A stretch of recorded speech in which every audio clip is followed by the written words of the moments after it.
You're with BBC News. I'm Martine Croxall outside the Old Bailey in central London, where jurors have returned guilty verdicts on the charge of murder for Sara Sharif and Banish Batul, the father and stepmother of 10-year-old Sara Sharif. Our correspondent Helena Wilkinson sent this on the background to the case.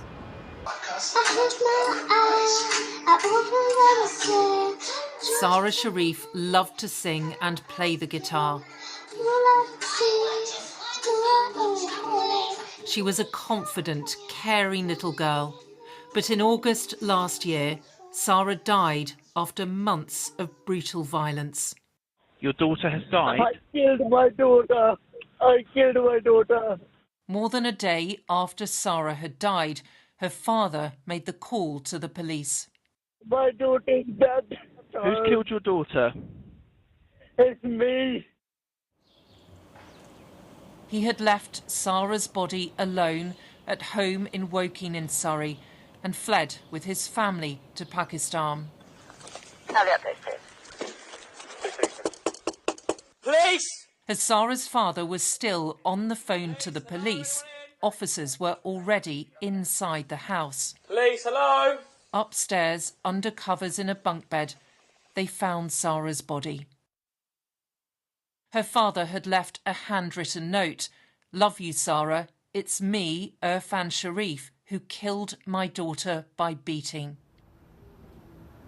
The little girl had over 70 injuries, including fractures, bruises, burns and bite marks. She had injuries to her shoulders, which are said to be very rare by the pathologist.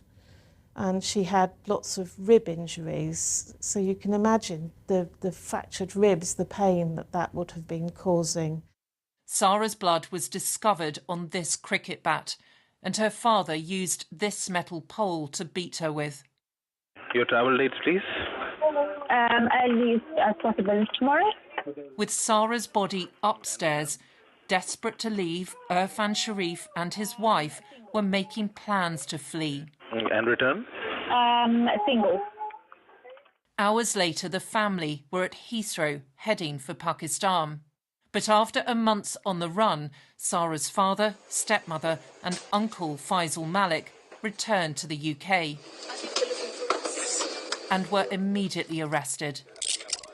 The body of Sara Sharif was discovered. You are therefore arrested for murder of Sara Sharif. At the Old Bailey trial, for 6 days in the witness box, Sara's father sobbed as he denied almost everything and blamed his wife. But on the 7th day, Sara Sharif made an extraordinary confession. Jurors were left open-mouthed as Sara's father began confessing. Trembling, he said he beat his daughter over a number of weeks repeatedly and with force. She died because of me, he said. Sara Sharif denied burning and biting Sara. Banish Batul refused to provide dental impressions for comparison. I'm into my 30th year of policing. I've never seen a case that has included such horrific suffering of a young person. It was a brutal end for Sara, the spirited little girl who had dreams of becoming a ballet dancer. Helena Wilkinson, BBC News. Well, as you heard there from Helena Wilkinson's report, the details that were shared in the course of the evidence being presented were extremely distressing. After the verdicts were handed down, Libby Clark from the Crown Prosecution Service spoke outside the Old Bailey. She said Sara was a happy, outgoing and lively child, described as always laughing, who was cruelly abused and murdered by those closest to her. None of us can imagine how appalling and brutal Sara's treatment was in the last few weeks of her short life. The injuries inflicted on her were absolutely horrendous. After Sara died, instead of calling 999, the 3 defendants immediately made plans to flee the country, thinking only of themselves and not telling the police that Sara was dead until they'd safely landed in Pakistan. We were able to build a strong case showing where each defendant was in the weeks running up to Sara's death, using mobile phone evidence, CCTV sightings and work records. In a small house with such a big family, it would have been immediately obvious to all the adults what was happening to Sara, yet none of them took any action to stop it or report it. They played their part in the violence that led to her tragic death. This was a complex case with much liaison with foreign authorities, and our CPS International Unit played a significant role in helping us to prosecute this case successfully. We have today secured justice for Sara, a bubbly young girl who was killed by the adults who should have protected her. Also speaking outside the Old Bailey after the verdicts were returned, DCI Craig Emerson made a statement. He's the leading investigating officer from Surrey Police and Sussex Police Major Crime Team, and we can hear him now. Okay. Good afternoon, everyone. My name's Craig Emerson, Detective Chief Inspector for Surrey Police. I've been the Senior Investigating Officer for this investigation. Today, after a 10-week trial, a jury has found Sara Sharif and Binesh Batul, the father and stepmother of 10-year-old Sara Sharif, guilty of her murder. Faisal Malik, Sara's uncle, was found guilty of causing or allowing her death. Sara was a bright and lively little girl who loved singing and dancing, and on behalf of Surrey Police, I would like to extend my deepest condolences to her mother Olga, her siblings, and all those who knew and cared for her. Sara's spirit and bravery and resilience in the face of the suffering that she endured has shone through from the vast inquiries that have been undertaken in this case. Sara's young life was brought to an end as a result of the brutal abuse and unspeakable violence inflicted on her by Sharif, Batul, which Malik did nothing to prevent. This case has shocked and horrified not only those who knew and loved her, but people across the country and around the world. On the 10th of August 2023, we received a phone call from Sara's father in which he told the operator that his daughter had died as a result of his actions. From this day, Surrey Police has worked tirelessly to build a case to prove that Sharif, Batul and Malik all played their part in Sara's death. During the trial, Sharif took the stand intending to blame Sara's death entirely on his wife before changing his story to accept some responsibility while still denying murder. Batul and Malik refused to take the stand at all, or provide any explanation what happened to Sara in their police interviews. All three defendants have only ever sought to preserve their own interests throughout this investigation and have shown no remorse for their truly dreadful behaviour. Sara's death has been one of the most difficult and distressing cases that Surrey Police has ever dealt with. I would like to thank those who came forward to provide information and those who gave evidence in such harrowing circumstances. I would like to thank the jury for their careful consideration of the evidence which has been presented throughout the trial. The murder of a child is absolutely shocking, but the horrific nature of the abuse Sara suffered during her short life has made this case particularly disturbing. Today, justice for Sara has been served, and our thoughts remain with Sara's mother and her siblings at this extremely difficult time. Thank you very much. At the heart of this trial was Sara Sharif, a happy, outgoing and lively 10-year-old girl who was cruelly abused and murdered by the two people closest to her. We have all seen Sara's smile shine out from the photos of her, but everyone involved with this case will always remember that utterly horrendous injuries and brutal treatment she received in the weeks leading up to her death. We cannot begin to imagine the suffering she went through in her own family home. Both defendants denied killing Sara. However, the appalling truth is that they, along with Faisal Malik, were all living in a small house and were all complicit in what was happening to Sara. The evidence given by some of the neighbours of the family highlighted their concerns about what was going on behind closed doors, yet none of the defendants did anything to stop or report the abuse that led to Sara's tragic death. It has been a painstaking operation by Surrey Police and the Crown Prosecution Service to build this case and be able to prove to the jury that Sara Sharif and Binesh Batul were both responsible for Sara's murder. By showing they were there in the run-up to Sara's death, we were able to prove that both of them played their part in killing her. This case was complicated further by the fact that all three defendants fled the country to Pakistan, and our CPS International unit played a significant role in helping us to prosecute this case successfully. We have today secured justice for Sara, although the ultimate tragedy is that she was killed by the very adults who should have loved and protected her. Our thoughts today are with Sara's family and those who knew her. Thank you. That was a statement from the Crown Prosecution Service. Well, Lisa Townsend, who is the Surrey Police and Crime Commissioner, has also issued a statement saying the murder of Sara Sharif has been one of the most harrowing and tragic cases ever dealt with by Surrey Police, and I welcome the guilty verdicts returned by the jury today. Sara was a bright and vibrant little girl, and the suffering that she must have gone through in the final months of her young life is simply heartbreaking and almost impossible to comprehend. In the one place where she should have felt safe, she was subjected to the most unimaginable and barbaric abuse at the hands of the very people who should have been protecting her.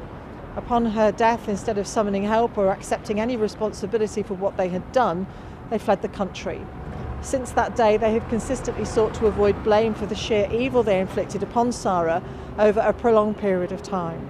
Sadly, one of the common hallmarks of violence perpetrated against women and girls is that it's carried out behind closed doors, often by those closest to them. It's clear in this case that calculated attempts were made to ensure the sustained abuse of Sara happened out of plain sight. But there were undoubtedly questions that need answering on what could have been done to prevent her death. So I welcome the safeguarding review into the circumstances which led up to the tragic events of last summer.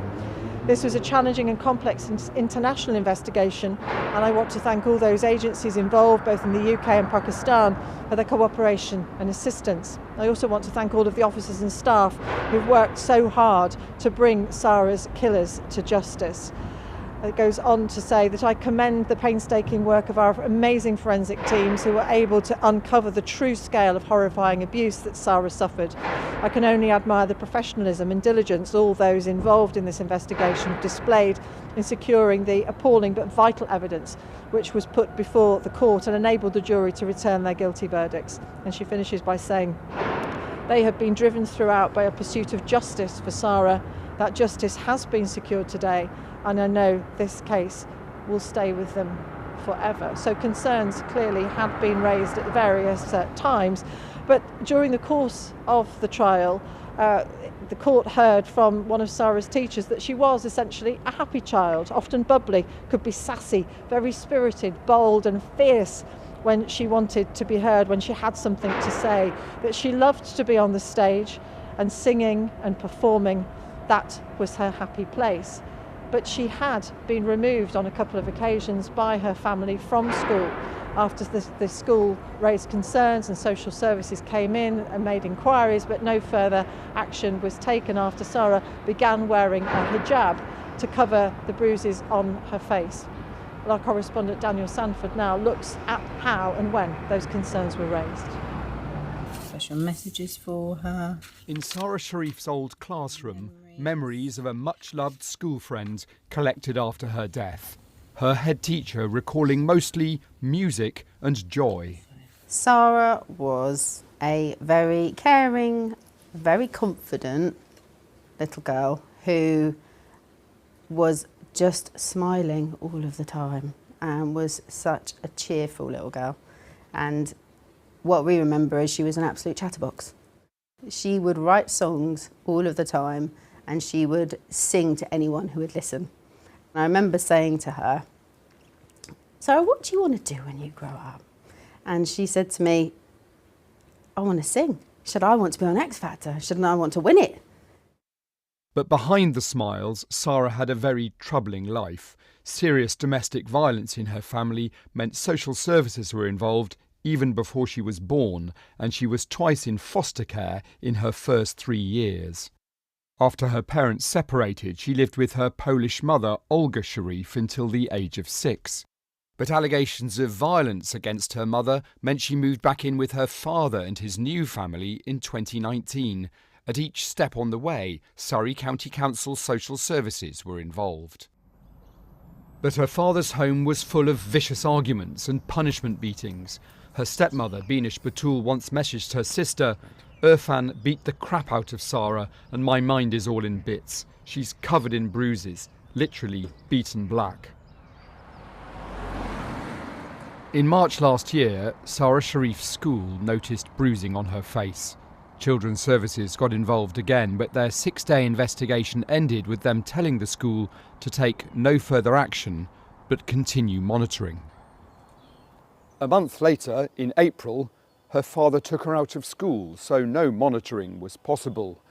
By July, here at her new home, out of sight of neighbours, the beatings accelerated. In around 6 weeks, she suffered 25 broken bones and a serious brain injury. But nobody took her to hospital. Sara would help with the washing. Judy Lozran lived next door. She never heard any sounds of violence, but did notice Sara was subdued. She seemed separate, perhaps a bit withdrawn, pale. I never saw her smile or do anything that a child maybe should do. And that worried me really, but it didn't make me feel suspicious. One senior social worker says the lack of monitoring of home-educated children is a loophole. Children who are vulnerable, their vulnerabilities can be exacerbated when they're electively home educated because they're out of sight, they don't have the protective care of being in school and all that brings. On the 8th of August, Sara's young body could take no more, and she died without even being taken to hospital. She was such a cheerful little soul, and I think that's what's really heartbreaking, because she was such a special little girl. It's hard to put into words, actually. I don't think I've ever felt such sadness. At her school, a bench has been dedicated to Sara in the playground. Surrey County Council's commissioned a review of its involvement in her life to see what lessons can be learned. Daniel Sanford, BBC News, Woking. Well, as we heard in Daniel's report there have been concerns raised by the case of Sara Sharif about child safeguarding, and the Children's Commissioner, Dame Rachel D'Souza, has issued a statement in response to these verdicts today. She said, Sara Sharif was killed by the people in her life that should have loved her the most, and they must now face the consequences of that terrible act. Her death is a heartbreaking reminder of the profound weaknesses in our child protection system that, as a country, we have failed time and time again to correct. We have been here before, and each time we have said, never again. What haunts me the most about Sara's death is that her father used the words, "I legally punished my child," believing that this to be a defence for murder. It is unthinkable that any parent or carer could hide behind our legal system to justify such cruelty, and yet children living in England today have less protection from assault than adults. The law needs to change. The outdated defence in assault law that permits reasonable chastisement of children must be removed as a matter of urgency through the Children's Wellbeing Bill being introduced to Parliament imminently. Sara's death must also bring about an immediate shift in how we protect children like her. Schools, so often the place where vulnerable children are identified and protected, must be made the fourth statutory safeguarding partners with the police, social care and health services. We need proper oversight of children being educated at home through the long-promised register of children not in school, and by requiring councils to sign off on home educating requests for some of the most vulnerable children. She goes on to say that we can have no more reviews, no more strategies, no more debate. When we say never again, we have to mean it. Let that be Sara's legacy. That from the Children's Commissioner, Dame Rachel D'Souza. Well, as the verdicts were handed down at the Old Bailey today, there was no reaction from Irfan Sharif when he was found guilty of murder. When Binish Patul was found guilty of murder, she sobbed. And as Faisal Malik was taken from the dock, he cried after being found guilty of causing or allowing the death of a child. The judge, Mr. Justice Kavanagh, thanked the jury for their care and attention in their deliberations, and he said this case, above any other, has been stressful and traumatic. The three defendants, now found guilty on those counts, are due to be sentenced next Tuesday.